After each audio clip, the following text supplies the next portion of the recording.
Hey, what's going on, guys? We are back. It is week 1 in the NFL right now. It has been a long off season. Baseball's been a grind, so it's nice to set some fresh NFL lineups here. So, if you guys joined me last year, basically what I do here is just walk through DraftKings. I set a cash game lineup, so we're going to be using this in our three mans, our 50-50s, and our head-to-head games here. So you will probably not see anything crazy. You're going to see, what is considered chalk, maybe just getting off that a little bit, but even then it's not going to get too crazy. So I'm going to go through here. I'm going to start out, just knock out our quarterback here. And I think that it's not the best week to pay up for quarterback. I'm usually a pretty big promoter in terms of spending up a quarterback, letting the variance fall on your wide receivers. So usually taking some cheaper wide receivers and then spending up at running back, which we will be doing. We will be spending up at running back this week. When I say we will be, I'm going to. You guys can do whatever you want to. This is me just spitballing and kind of giving you my process in terms of setting lineups and how I go about breaking everything down in terms of core plays and blah, blah, blah, blah, blah. More of that in the analysis over at projectroto.com. I kind of gave you my game selection breakdowns in terms of what percentage I do use for head-to-heads, which this year I'm definitely setting or, putting more of my bankroll towards my head-to-head matches, just really trying to maximize my return every week. It can be hard sometimes to actually get in those 50-50s. They sometimes feel like tournaments. I know that sounds lame, but it really does. So those head-to-heads are just a nice way of maximizing your overall return every week. So I've geared towards playing quite a bit more of my bankroll every week towards them. But anyways, let's get to what you guys came here for, and that's setting a lineup. So we're going to go with Sam Bradford. He comes in at a really nice price. We've got $6,900. He gets a fantastic matchup against ATL. And I genuinely believe that he finishes as a top 3 quarterback for week 1, not for the season, for week 1. There's a lot of reasons.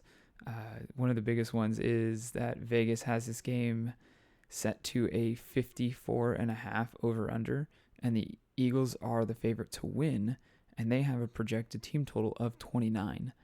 It's really hard to get away from that. The other thing too, and I don't want to take everything just from last year, but it's the data that we have right now. We can obviously see what changes people have made to their schemes and defense and things like that. But the Falcons rated as the 29th worst pass coverage according to ProFootballFocus.com. So not only are we getting this great total, a great projected team total, they're the favorites to win. We're also getting a nice matchup against the Falcons. They allowed 21, as in the Falcons allowed 21.5 fantasy points to opposing team signal callers in 2014. And so it's really easy move for me to take a healthy Sam Bradford and a high pace offense. I mean, that's the other thing is the amount of volume that Chip Kelly has brought to the Eagles. It was talked about all year last year. It's a very, very quarterback friendly system. You guys know that. And if you don't, now you do. So I just think that is really the primary reason that I'm going with Bradford. And I use Vegas a lot. And one of the things is that quarterbacks average 2 TDs per game when Vegas had their team projected at 23.5 points or higher. So really, it's honestly, it's been him and Matt Ryan for me all week, as I've been setting these lineups, but I keep ending up at Bradford because of the price break, that salary cap relief. Now, Matt Ryan's only, $600 more. However, that comes into play later. So let's move on to our defense here. So we'll go down to our defense. Jets are the chalk play. it's Cleveland, right? And one of the things that I like to do, I really don't want to get into why you should start the Jets. There's some other great tournament um, defensive options that you can go with. It's going to be pretty hard to also fade the Dolphins at $3,000. I think that they're a great pick against Kirk Cousins. So go with the Dolphins too. But I'm here with the Jets defense, and one of the primary reasons for that is I'm a big fan of pairing my defense with one of my running backs, and Chris Ivory comes in at a very, very favorable price point of where'd he go? There he is at $4,100. It's just too. I say this is just too good of a price point. I mean, it really is $4,100 for a running back who is in a great projected team total. The game script seems pretty favorable. It's not as favorable as some other running backs on the slate. We'll get to those guys later. But the Jets are still projected, I think, like 22.5. So it's not insane, but it's also the Jets. They're 3-point favorites though. So I like to find matchups like that, right? You've got a running back on a team who's projected by 3 points. They're a pretty run heavy team. They don't have very many offensive weapons. That's not true, right? Decker and Marshall. And I guess Fitzmagic is definitely a Fitzmagic. I just call him that. Ryan Fitzpatrick is definitely an upgrade from Geno. I just still think that this game script leans towards Ivory. The other thing is I like to find matchups for my running backs where the opposing team's defense have a strong pass coverage and somewhat of a mediocre run defense, or a horrible run defense. And the Browns fit that perfectly. They had a top 5 pass coverage, or they graded out as a top 5 pass coverage and ranked outside of the top 30 in run defense according to PFF. So it's pretty easy to just plug and play Chris Ivory. It's a big salary cap relief. I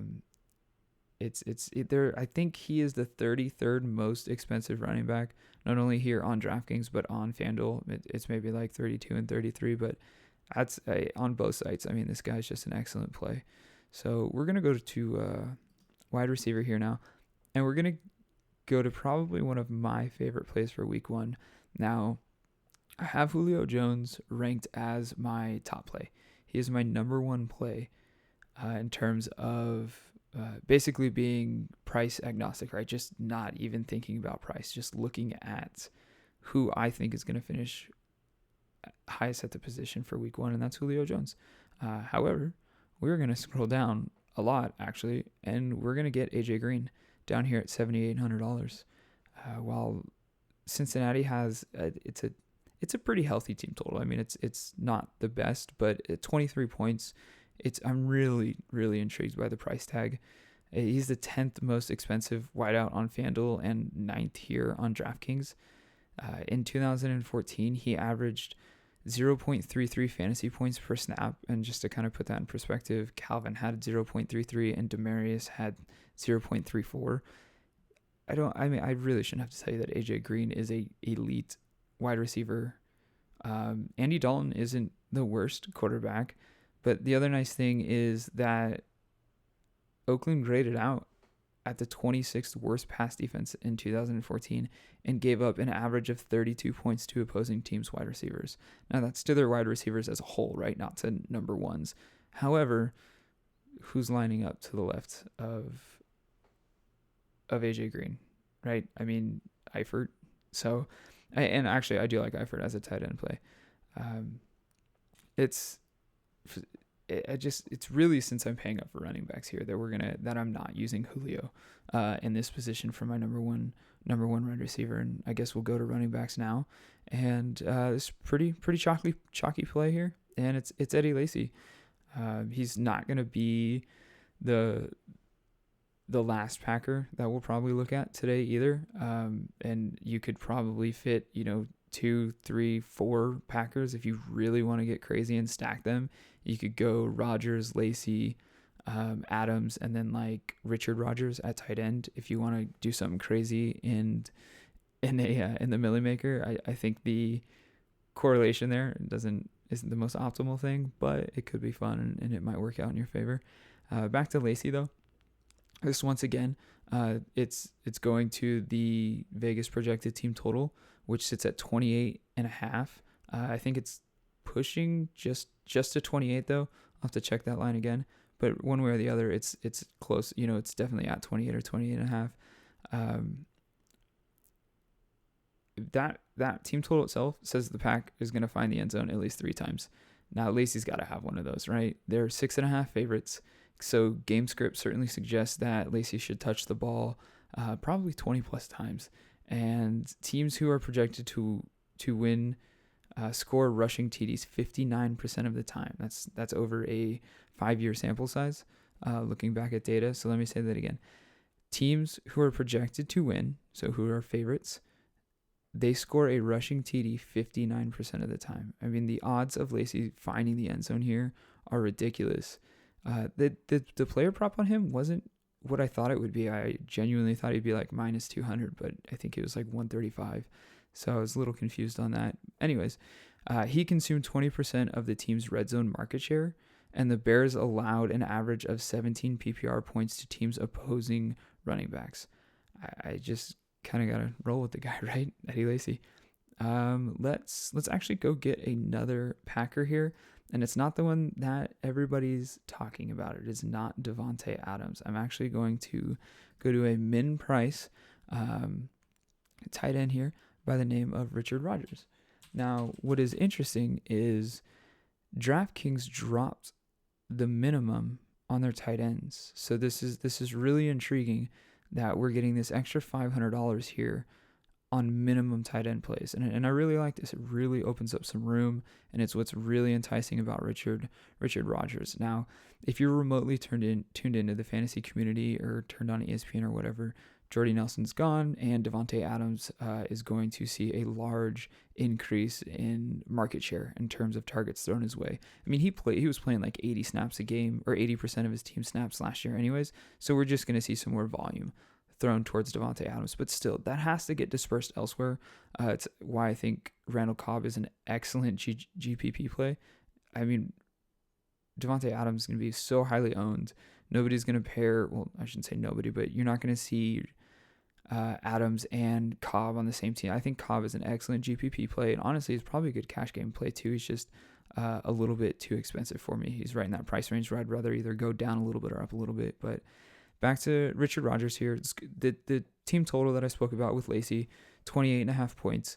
They're going to find the end zone. And while he primarily was a good block, like I shouldn't say primarily, he's a great blocking tight end.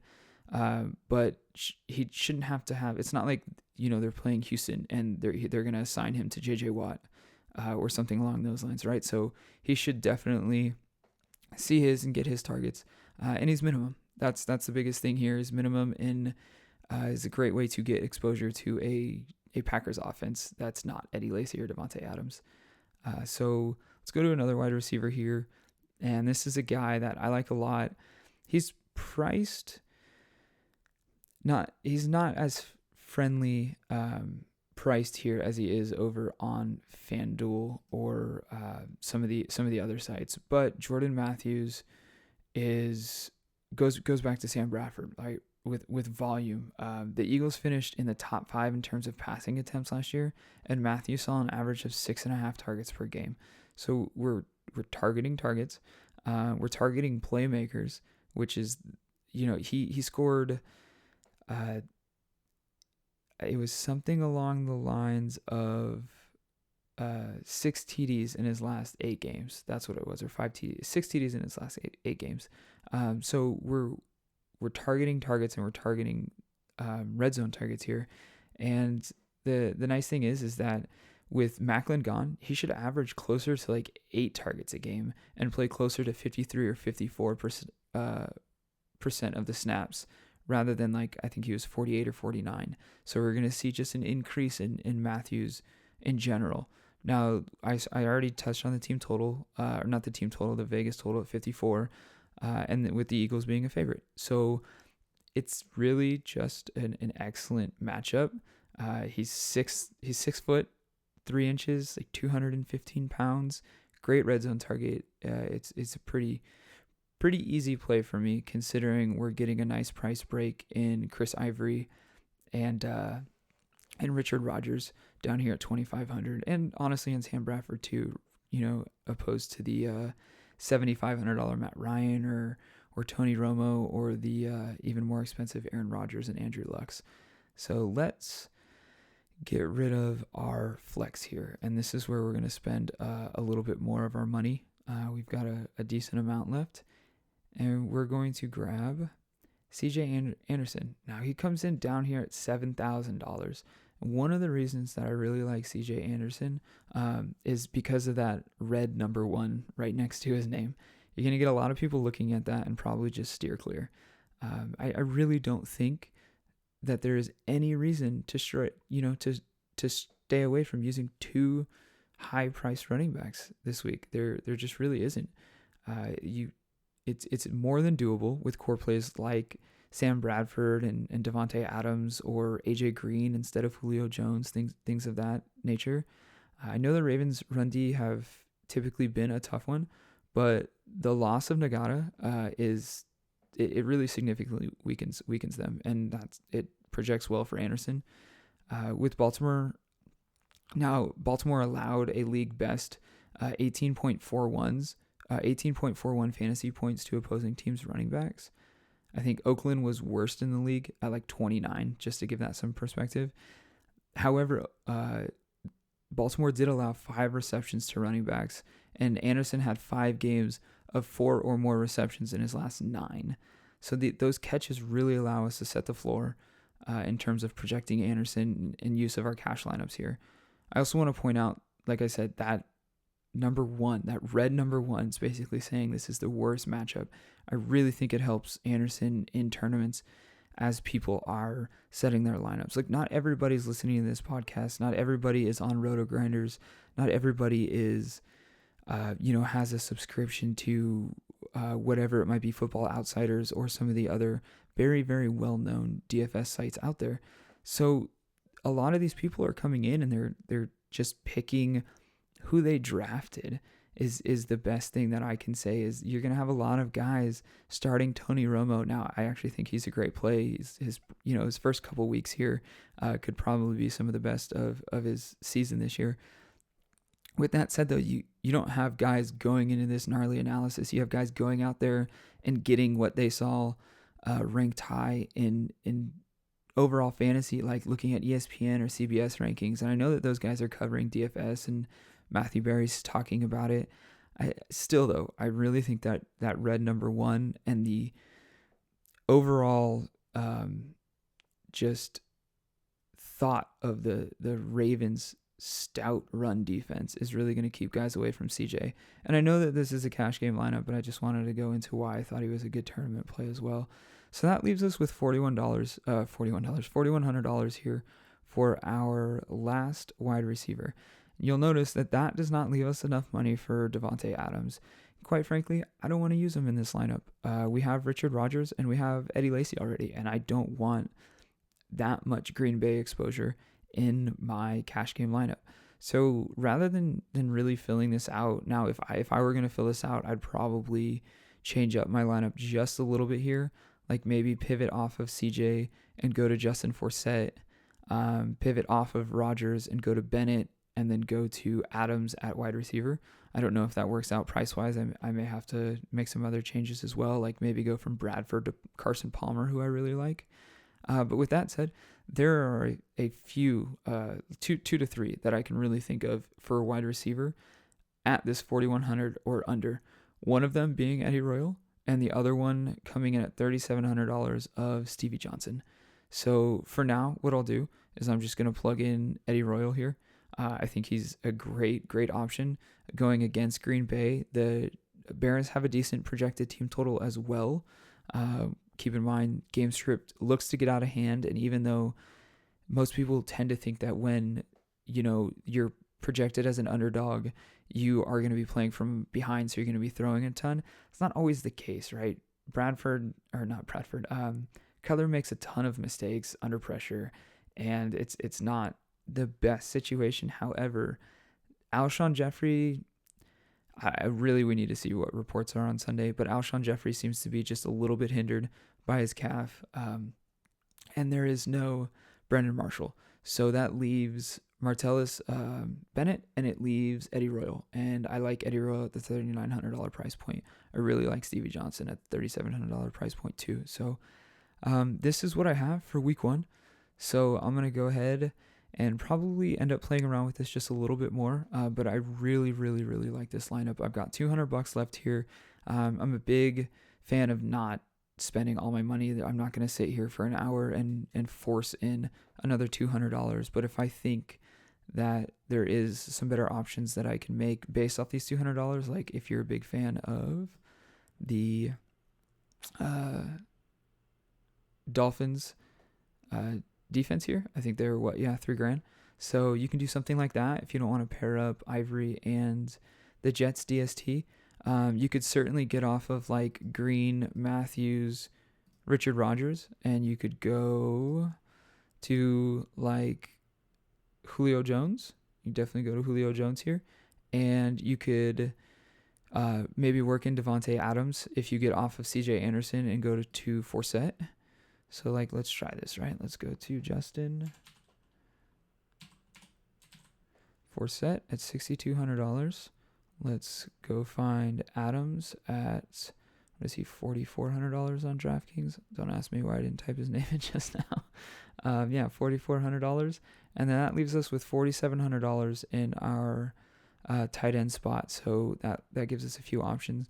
Now, this is where I would probably go to Bennett. I believe he's just at that price point. There we go, $4,300. And I'd probably get off of Royal at that point, and that gives me $4,300 now at my wide receiver. So, all right, guys, I'm going to stop rambling. I'm going to let you guys play with this, make some lineups. Just kind of wanted to walk you through how I set my lineups, what my process is, where I usually start in terms of like quarterback, defense, and then usually my first running back. Or honestly, there's really no science to that. It just helps maybe sometimes doing the math. You have your average remaining player there. If you get rid of your salary per player, if you get rid of your defense, it just helps you look at that a little bit quicker. And I just wanted to give you what I pay attention to in terms of Vegas totals, game scripts, targets, market share for like the red zone market share, and things of that nature. So with that, I'm going to go ahead and finish this up, and then I'll submit it. And good luck in week 1, guys. And we are going to be giving away a Project Roto DFS subscription here. All you have to do is subscribe to this and leave a comment asking me any questions that you have, whether it's start-sit questions, game theory questions, game selection questions, bankroll management, whatever it might be. Leave a comment down below. I'll be sure to answer them, and then I'm going to pick a winner from somebody who left a comment and subscribe down below. All right, guys, take care.